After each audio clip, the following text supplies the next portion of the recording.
should women stop looking for what they want and focus on the person that fits their needs?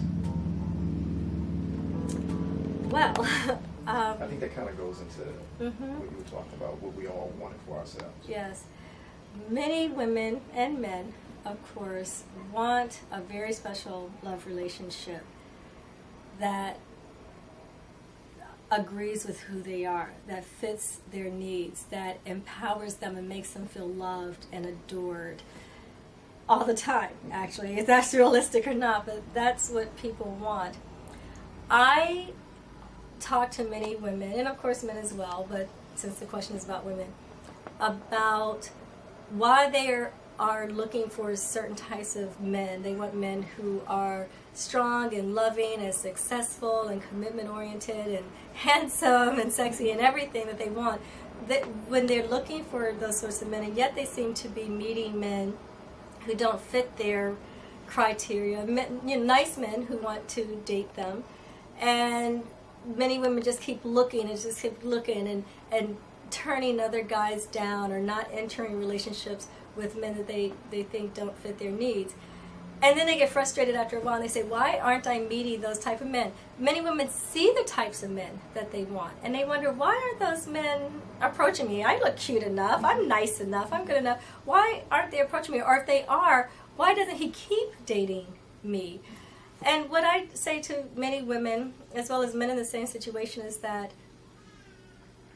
in terms of our choices about having a partnership with someone, especially a permanent partnership or a marriage, our choices are the people who present themselves to us, who are available to us to form a partnership with.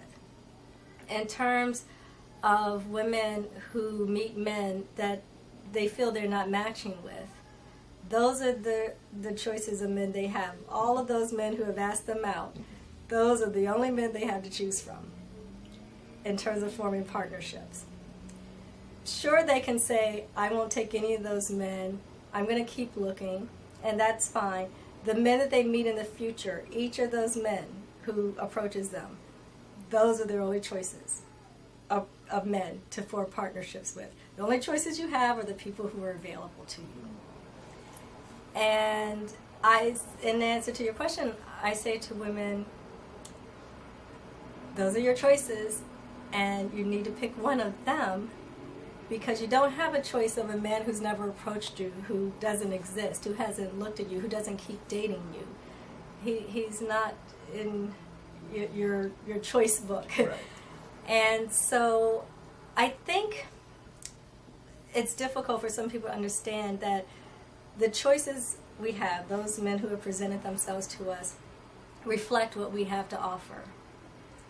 There's an equal match. Not that they're the same. That's very different. They're not necessarily the same people, but they're up and down on different levels and eventually come to an equal match. And so I say to women, those fellows who are coming up to you, who introduce themselves to you, who present themselves to you as wanting a relationship to you, that's as good as you are.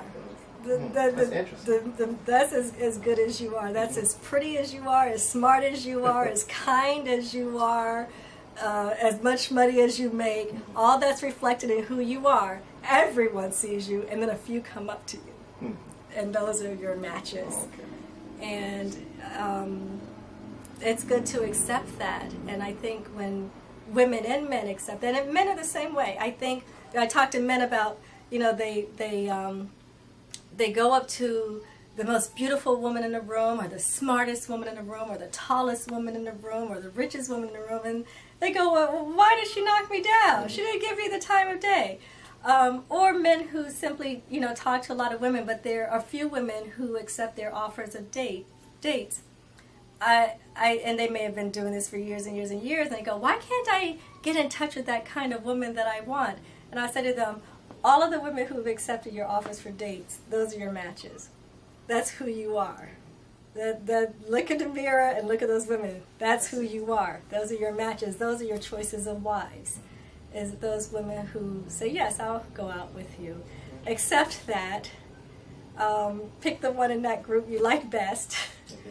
And start your life. Yeah. Yes. I want to discuss marriages. I mean, in your experience, how often do you run in? Well, I know from our experience, we know tons of women who want to be married, who want to get their lives started, who want to have children, who want to.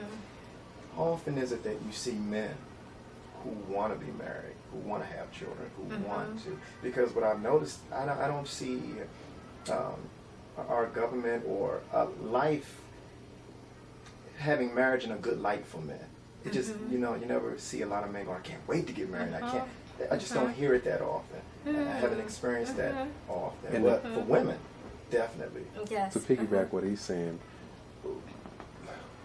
with the numbers that we see too, you always see or hear about when it comes to the cheating aspect. The numbers are extremely high for guys, because I don't know if guys is a sexual thing or not, but it's more compounded for the guys on that part, where you have like infidelity and that whole regard. So if you could comment on that too. Well, let's do the marriage first. Yeah, there is a perception that women want relationships more than men. That many single women are looking to meet a man that they will marry. And there's a perception that many single men are looking to meet women, but marriage is not necessarily on their mind. And that there's a mixed match when they meet. So that a woman who goes out with a man is looking at him like, is he marriage material? Are we thinking about marriage? Is he someone I could marry? Is he going to ask me to marry him? Marry, marry, marry. They're thinking the word a lot. And the guy is on a date with them, and he's thinking, oh, she seems really nice. Maybe we'll have a great summer together. And there could sort of be a mismatch. And then sometimes that causes frustration in a relationship, and neither of them know where that's coming from, but it's because of different expectations. And there is a perception that women think about marriage more than men do. That could be because men feel that there are more potential partners to marry, so they're not pressured by that. Perhaps if men felt, I was reading some articles about problems in China where men feel that there are not enough women their age to marry. I'm not sure if you're familiar with these stories, but in many parts of China, where of course you're only allowed to have one child, many couples may abort female children and give birth to male children, and it's created a generation where there are many, many more times men than there are women, and a generation of bachelors who cannot find any wives to marry, and the men are having some frustration with that. Well, it's almost the reverse, perhaps, in a situation where in America, many men feel that there's so many women that they could possibly marry, and many women feel that there are not enough men. I don't know how true those statistics are. As I tell many women, you only need one good man. But that may mean that many men don't get concerned about marriage. They don't think that they have to end up in a relationship. They rather play the field. They think it could be so much fun, and they wouldn't have to have the responsibility of settling down. But I do find that after men pass mid-30s that they are concerned about marriage more. Many men would like to raise their children with a wife in their lives and have that type of lifestyle, and they look forward to that. Many men don't wish to have their children outside of marriage. They don't wish to be outside of their children's lives on a daily basis. And when they start thinking about having children and the love they would have for their child and raising their child, they start thinking about marriage more.